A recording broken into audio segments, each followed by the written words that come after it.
आप सोच रहे होंगे मैं भाग क्यों रहा हूँ, क्योंकि आज का ऑब्जेक्शन ही इसी पे है।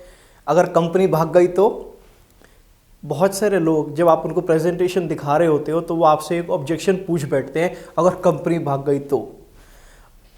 देखा जाए कुछ हद तक ये ऑब्जेक्शन लोगों का ठीक भी है।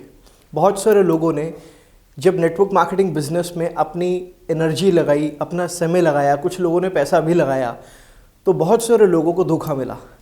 अच्छा, वो धोखा किन से मिला? वो धोखा उनको कुछ लोगों से मिला, कुछ कंपनी से उनको धोखा मिला। तो इसीलिए अब जब आप लोगों को प्रेजेंटेशन दिखाते हो तो लोग ये सोचते हैं कि मेरे को नेटवर्क मार्केटिंग इंडस्ट्री में या इस कंपनी में अपना समय लगाना भी चाहिए या नहीं। तो अब जो मैं आपको बताने वाला हूँ, जब आपके पास में ये ऑब्जेक्शन आता है, तो अब जो मैं आपको बताने वाला हूँ, नेक्स्ट टाइम जब आपके पास ये ऑब्जेक्शन आएगा तो इस ऑब्जेक्शन की वजह से तो आपके प्रॉस्पेक्ट की ज्वाइनिंग नहीं रुकेगी, क्योंकि जो जो चीज़ें मैं भी आपको बताऊंगा, अगर वही चीज़ें अपने प्रॉस्पेक्ट के साथ में आप शेयर करोगे तो आई एम श्योर आपको उसकी ज्वाइनिंग मिल जाएगी। तो सबसे पहले जब आपका प्रॉस्पेक्ट अगर आपको ये बोले कि कंपनी भाग गई तो आप उसको बताना कि एक बात बताओ, कंपनीज हर इंडस्ट्री में भागती हैं, कंपनीज हर इंडस्ट्री में बैंकरप्ट होती है। क्या आईटी कंपनीज नहीं भागी? क्या आईटी कंपनीज ने लोगों के साथ धोखा नहीं किया? बहुत सारी कंपनीज ने धोखा किया, लेकिन फिर भी लोग आईटी कंपनीज में जॉब करते हैं, लोग फिर भी आईटी कंपनीज से अपना काम करवाते हैं। क्या ऑटोमोबाइल कंपनीज कभी बैंकरप्ट नहीं हुई? क्या ऑटोमोबाइल कंपनीज कभी भागी नहीं? ऑटोमोबाइल कंपनीज ने भी बहुत सारी लोगों के साथ में धोखा किया, लेकिन फिर भी लोग गाड़ियां खरीदते हैं, लेकिन फिर भी लोग उस इंडस्ट्री में जॉब करते हैं। यहां तक कि अभी पिछले साल एयरलाइन कंपनी बंद हो गई, तो क्या लोगों ने ट्रैवल करना बंद कर दिया? क्या लोगों ने एयरलाइन में जॉब करना बंद कर दिया? वो जो कंपनी बंद हुई वहां के एम्प्लॉइज दूसरी कंपनी में शिफ्ट हो गए। क्या रियल एस्टेट इंडस्ट्री में रियल एस्टेट कंपनीज धोखा नहीं करती? क्या रियल एस्टेट कंपनीज भागती नहीं है? तो क्या लोगों ने घर खरीदने बंद कर दिए? क्या लोगों ने रियल एस्टेट कंपनी में जॉब करनी बंद कर दी? क्या इंश्योरेंस कंपनी बैंकरप्ट नहीं होती? इंश्योरेंस कंपनी भागती नहीं है, यहां तक कि बैंक बैंकरप्ट हो जाते हैं। तो क्या लोग अपना पैसा जमा कराना बैंक में बंद कर दे, बैंकिंग बंद कर दे क्या? हर इंडस्ट्री में कुछ कंपनीज ने, कुछ लोगों ने लोगों के साथ धोखा किया हुआ है। इसका मतलब ये नहीं है कि उस धोखे की वजह से बाकी लोग उस इंडस्ट्री में डील करना बंद कर देते हैं। तो आप अपने प्रॉस्पेक्ट को बताओ, जिस तरीके से बाकी इंडस्ट्रीज में लोगों के साथ में धोखा हुआ है, उसी प्रकार से एमएलएम इंडस्ट्री में भी बहुत सारे लोगों के साथ धोखा हुआ है। लेकिन वो धोखा करने वाले लोग हैं, कंपनीज हैं, बट इंडस्ट्री नहीं है। इंडस्ट्री तो बहुत तेजी से ग्रो कर रही है, इंडस्ट्री ट्रस्टवर्दी है। इंडस्ट्री, नेटवर्क मार्केटिंग इंडस्ट्री ने पिछले 20 साल में जितने मिलेनियर बनाए हैं उतने इस हिंदुस्तान में और इस दुनिया में किसी इंडस्ट्री ने नहीं बनाए। ये आप बताओ अपने प्रॉस्पेक्ट को। तो इसीलिए आप उसको बोलो कि कंपनीज भागती रहेंगी, लोग धोखा करते रहेंगे, बट आपको ये चेक कर रहा है कि आप किस कंपनी के साथ में इन्वॉल्व हो रहे हो। ये ट्रैप में कौन लोग फंसते हैं? जो बाद में बोलते हैं कंपनी भाग गई, जो कच्चे लालच में आ जाते हैं।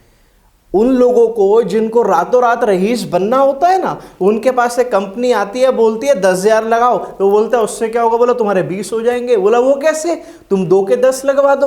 फिर वो 2 के 10 लगवाते हैं। बोले क्यों लगाए? बोलो तुम्हें 20 आएंगे। कैसे आएंगे? तुम 2 के 10 लगवा देना। ऐसे करते करते सब 10 लगा के 20 की चेष्टा में पैसा लगा लेते हैं, लगवा देते हैं। जब कंपनी के पास करोड़ों रुपया इकट्ठा हो जाता है, कंपनी भाग जाती है। फिर लोग कहते हैं नेटवर्क मार्केटिंग तो बड़ी बेकार इंडस्ट्री है। रातों रात रईस बनने के चक्कर में, शॉर्ट टर्म के अंदर बड़े प्रॉफिट के चक्कर में लोग गलत कंपनी का चुनाव कर लेते हैं। मैं आपको आने वाले वीडियोस में आपको बताऊंगा कि किस प्रकार से आपको सही कंपनी का चुनाव करना है, लेकिन इस वीडियो में हम आज उसके बारे में बात नहीं करेंगे।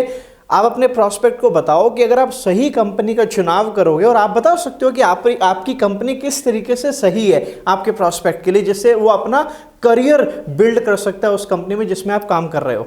तो आप अपने प्रॉस्पेक्ट को बताओ कि जब आप सही कंपनी का चुनाव करते हो तो आपको ऐसा धोखा मिलने का चांस खत्म हो जाता है लगभग।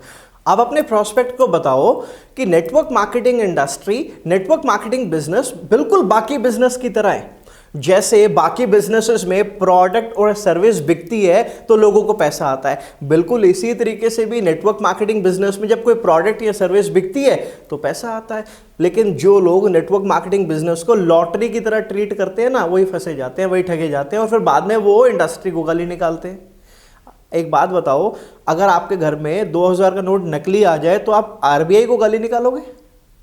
आरबीआई की क्या गलती है इसमें?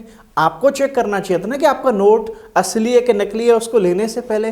बिल्कुल इसी प्रकार से जब बहुत सारे लोग गलत कंपनीज में फंस जाते हैं उसके बाद फिर वो पछताते हैं। तो आपको अपने प्रोस्पेक्ट को बेसिकली एजुकेट करना है पिरामिड स्कीम्स में और रियल नेटवर्क मार्केटिंग इंडस्ट्री में। मेरा एक वीडियो भी है मेरे चैनल पे कि पिरामिड स्कीम में और नेटवर्क मार्केटिंग इंडस्ट्री में क्या फर्क है। जब लोग एक ऑब्जेक्शन है ये पिरामिड स्कीम तो नहीं है, तो उसमें मैंने समझाया हुआ है कि पिरामिड में और नेटवर्क मार्केटिंग इंडस्ट्री में एक जेन्युइन नेटवर्क मार्केटिंग कंपनी में फर्क क्या होता है। तो आप वो वीडियो देख सकते हो और अपने प्रोस्पेक्ट को एजुकेट कर सकते हो। तो कहने का मतलब ये है कि नेटवर्क मार्केटिंग इंडस्ट्री ने तो बहुत सारे मिलेनियर्स और बिलियनियर्स बनाए हैं। आप अपने प्रोस्पेक्ट को बताओ कि अगर आप सही नेटवर्क मार्केटिंग कंपनी के साथ में जुड़ोगे तो यकीनन आप इसमें बहुत सारे पैसे बना सकते हो, आप इसमें अपना भविष्य बना सकते हो, आप इसको एज अ करियर चूज कर सकते हो। ना सिर्फ आप अपनी फैमिली के सपनों को भी आप इस बिजनेस में पूरा कर सकते हो। और इस इंडस्ट्री ने बहुत सारे लोगों के सपनों को पूरा किया है, उसमें से एक तो आपके सामने खड़ा है। तो आप अपने नेक्स्ट टाइम जब आपका प्रोस्पेक्ट आपको बोले कि अगर कंपनी भाग गई तो आप उसको बताना कि अगर आप सही कंपनी का चुनाव करोगे तो कंपनी तो नहीं भागेगी, लेकिन नेटवर्क मार्केटिंग इंडस्ट्री इतनी तेजी से भाग रही है ना, अगर आपने इस इंडस्ट्री में तरीके से मेहनत की, डट के काम किया कुछ साल, तो आपका करोड़पति बनना तय है।